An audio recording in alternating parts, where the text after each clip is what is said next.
அன்பான நண்பர்களே, அனைவருக்கும் வணக்கம். இன்றைக்கி எதை பற்றி பார்க்க போகிறோம் அப்படின்னா, அறிவியலும் ஆன்மீகமும் பற்றி இரண்டுக்கும் உள்ள ஒற்றுமையை பார்க்கலாம்.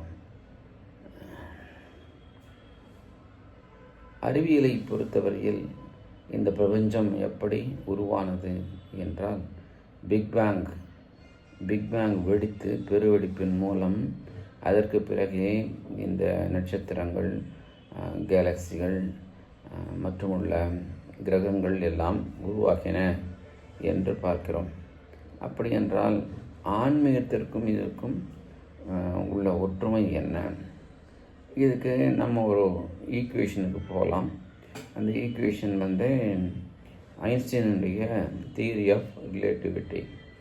அந்த ஈக்குவேஷன், அதாவது E=mc² என்கிற அந்த ஈக்குவேஷன். அதில் லெஃப்ட் சைடு இருக்கிற எனர்ஜி, அதாவது ஒரு பொருளில் நிலையாக உள்ள எனர்ஜி E என்று குறிப்பிடப்படுகிறது. வலதுபுறத்தில் m என்பது மாஸ், அதாவது பருப்பொருள். c என்பது வெலாசிட்டி ஆஃப் லைட், அதாவது ஒளியினுடைய வேகம். இந்த ஈக்குவேஷனில் என்ன நமக்கு தெரிகிறது என்றால், இடது பக்கம் உள்ள எனர்ஜி அல்லது ஆற்றல் வலது பக்கம் உள்ள மாசுக்கு ஒரு குறிப்பிட்ட விகிதத்தில் தொடர்புடையதாக இருக்கிறது என்று பார்க்கிறோம். இதையே தான் ஆன்மீகத்தில் நாம் பார்க்கிறோம். அதாவது பிக் பேங் முன்னால் என்ன இருந்தது என்று கேட்டால், அறிவியலில் அதற்கு விடை இல்லை. எல்லாரும் அறிவியலாகட்டும் ஆன்மீகமாகட்டும் ஒரு பொதுவான விஷயத்தை சொல்கிறார்கள். அதாவது பிக் பேங்க்கு முன்னால் ஒரு மிகப்பெரிய ஆற்றல் சிறிய வடிவத்தில் அழுத்தப்பட்டு இருந்தது. அது அழுத்தம் அதிகமாகி வெடித்து சிதறும்போது பல்வேறுபட்ட கேலக்சிகள், நட்சத்திரங்கள், அதில் உள்ள கிரகங்கள் என்று பலவும் உருவாகின என்பதுதான் அறிவியல் ஆன்மீகம் இரண்டிலுமே சொல்லக்கூடிய ஒரு விஷயம்.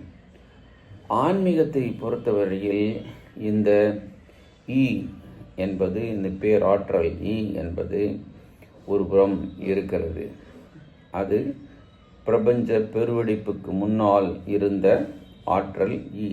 இடது பக்க ஈக்குவேஷனில் உள்ள E, அதாவது ஆற்றல். வலது பக்கம் இருப்பது இந்த எனர்ஜி வெடித்து சிதறிய போது உருவாகக்கூடிய மாஸ், அதாவது இவ்வுலகில் அல்லது பிரபஞ்சத்தில் நாம் காணுகின்ற அனைத்தும் m பருப்பொருளால் ஆனவை.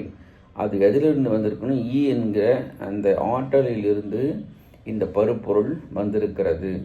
இடப்புறம் இருப்பது பேராற்றல், அதாவது கடவுள் அல்லது பிரம்மம். வலப்புறம் இருப்பது அதனால் உருவான பிற பொருட்களும் உயிரினங்களும். இப்படி பார்க்கும்போது பிரம்மத்திலிருந்து தான் அனைத்து உயிர்களும் மற்ற பொருள்களும் உருவாகின. அதாவது E என்கிற அந்த ஆற்றலில் இருந்து தான் m என்கிற மாஸ் நிறைவுடைய அனைத்து பொருள்களும் உருவாகின என்று கூறலாம். இது ஓரளவுக்கு புரிந்திருக்கும் என்று நம்புகிறேன். மேலும் புரிய வேண்டுமென்றால், மேலும் ஏதாவது பேச வேண்டுமென்றால் என்னுடைய கமெண்ட்டுக்கு வாங்க. இந்த